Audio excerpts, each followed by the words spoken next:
Hi, I'm Kaiho. Welcome to Bisconia. US has declared Venezuela as a national threat and in response, Venezuela started a military exercise. Today we have Guan, Victoria and Candice. Should we be concerned? What do you think, Guan? Yeah, we should. I think this event is actually very important Mhm. for many reasons. Mhm. But later we can dig into it. Okay. Yeah. Victoria? Yeah, I agree with one. We should be concerned about this issue. Mhm. Candice? Yeah, I definitely think it is concerning. It signals a change in hemispheric relations. Mhm. So yeah, today we're going to talk about this. So Victoria, US has declared Venezuela as a national security threat because of human rights violation. What do you think about this? It seems a bit weird that the US is saying that this national security threat is because of human rights violations. I think although we have to be concerned about this because arguably there have been some situations where there have been human rights violations or arbitrary detentions among other things, I think the US has another reason behind this. Because for example in Mexico, which is just beside the US, there has been a war on drugs going on for 8 years where approximately 500,000 people have been killed and more people have disappeared.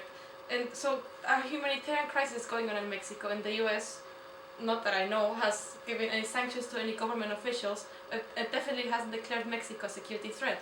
So why is it declaring Venezuela? It's not about human rights, because if it was about human rights, then Mexico will already be a threat to the US, and that isn't the case. So what's the difference between the Mexican government and the Venezuelan government? Well, the Mexican government is very pro-US, and it's not in the interest of the US of having a tension between them because they're very interdependent. But on the other side, Venezuela is getting less and less dependent on the US, and it's getting, for example, more dependent with China or the other South American countries. And also it has a socialist government and the president and other government officials have been spreading this anti-American sentiment among South American countries. So I think that's something that the US is more worried about, not human rights. So why now? Why now? Well, I think that's an interesting question because, for example, the hegemon in UNASUR is not only Venezuela, it's, for example, Brazil as well. And Brazil has also had this foreign policy which is trying to be less dependent on the US. But the US didn't declare Brazil a national threat. And this is a very special case for Venezuela because right now it is undergoing a crisis. The society is very much divided and very polarized. There are the people who are extremely for the government and extremely against it. And you can see that there's a lot of protests going on. I think this has been going on for over a year right now. And also the economic situation is not so stable because it has very high rates of inflation. So the Venezuelan government, the Venezuelan situation is not really stable right now. So it's the perfect moment for the US to put on the sanctions which will affect not only the 7 people who were sanctioned, but the whole population. But I think the most important way the sanctions are going to affect the country is that it is going to divide it even more, and it is probably going to be a situation of divide and rule, because the people who are in favor of the government will see the sanctions as a direct attack to the Venezuelan people. You can even say that Maduro has been saying on the media that if you're not with us, you're against us. So this is propaganda can be used to support the government. On the other hand, the people who are not in favor of the government will see the consequence of the sanctions as another reason to be against the government and a reason to be supportive of the American policies. What comes next? Well, if you look at history, sanctions are followed by interventions. And in the case of Latin America, it is not different because we can, for example, look at Panama or at Nicaragua or at Cuba. In the case of Venezuela, we don't know how this intervention is going to look like, but that is exactly the reason why the Venezuelan government is responding in this way. And it's also the reason why most of the South American countries are supporting it. They're supporting more the principle of sovereignty and self-determination. They're not focusing so much on the specific sanctions. This has been an issue for Latin America in the past.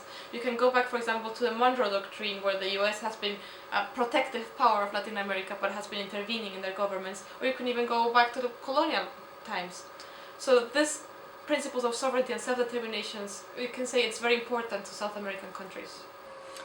Oh, hi, China. Hi. Victoria just mentioned about you. Yeah. Do you see China plays role in this tension? Is there a role played by China? I think there definitely is. If you look at the geopolitical relations between the three players here, China, the Latin America, and also the US, China has already become one of the biggest trading partner of Latin America, and actually it is already the biggest trading partner of Brazil, Chile, and Peru. And this kind of a bilateral trading backed up by the Chinese presence in the region is, I would say, it might not be viewed as something very friendly in the American eyes.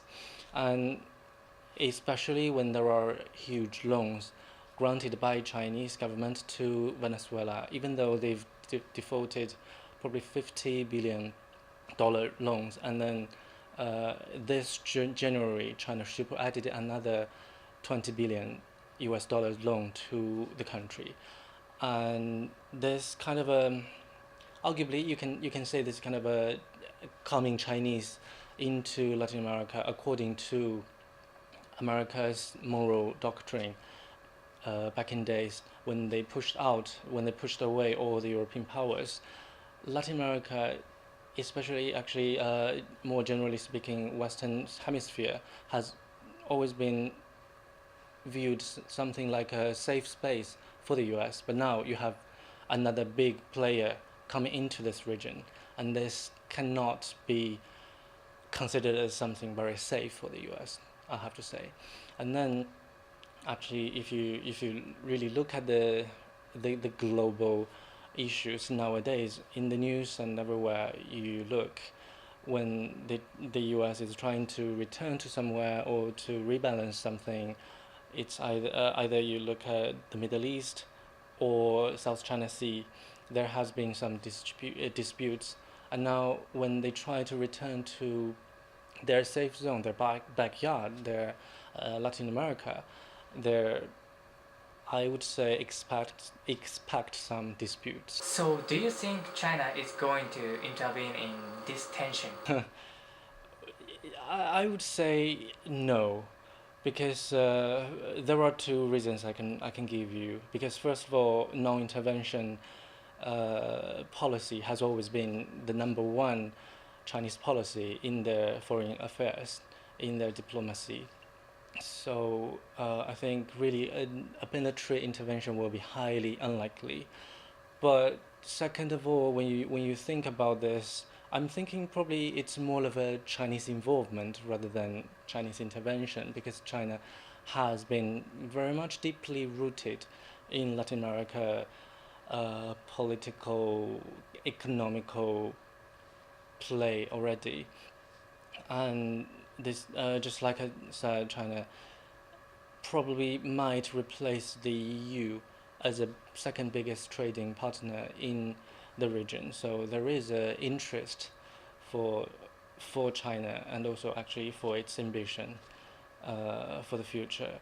So I think probably China will somehow support something in their favor, but not really intervene, because that's something the Chinese government is not interested in. But of course, unless there is a UN decision to do something to either help Venezuela or other fellow countries in the region.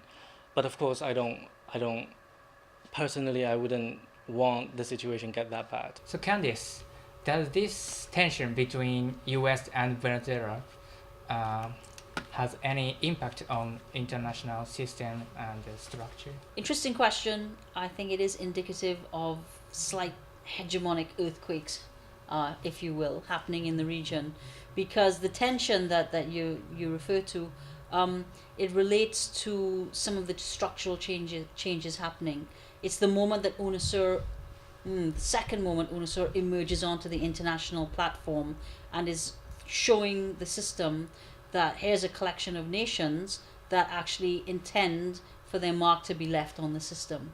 And more importantly, the non-aligned movement, of which Iran is currently president, CELAC, have also stepped up. ALBA have also come forward and are supporting Venezuela in this in this situation. So it isn't actually about anything to do with, arguably, human rights, really. It's actually symbolic of a change in that Latin America is leaning in another direction. And some of the statements that have come out recently have asked the US to back off in the interest of maintaining peace and stability in the region, and to allow nations to exercise their sovereignty and self-determination. And that's very telling, because what it says is that there's a shift in the region away from the US as the hegemon of note, and a shift towards arguably China and to some extent Russia and the BRICS countries. So it says a lot more about the structure of the system and less about the relationship between Venezuela and the United States, because that has always been a bit difficult with Hugo Chavez, because Chavez has been spearheading this movement against US hegemony. And that's where this tension is coming from. Does it affect the region? Yes, I think we have to bear in mind that Latin America and the Caribbean, they all share one body of water. Everything that happens in one area, globalization, interconnectedness, will affect others. Sanctions on Venezuela will have a direct impact on countries like Trinidad and Tobago, and other countries where people may have economic interests. Instability in the region will affect the Caribbean as well. In addition to which, there's an element of divide and rule that we need to think about in terms of the responses of Latin America and those countries that are more moderate, that are leaning on the side of American influence, American hegemony, and those countries that are more, I don't want to say radical, more, should we say, left-leaning in terms of a socialist or populist governments.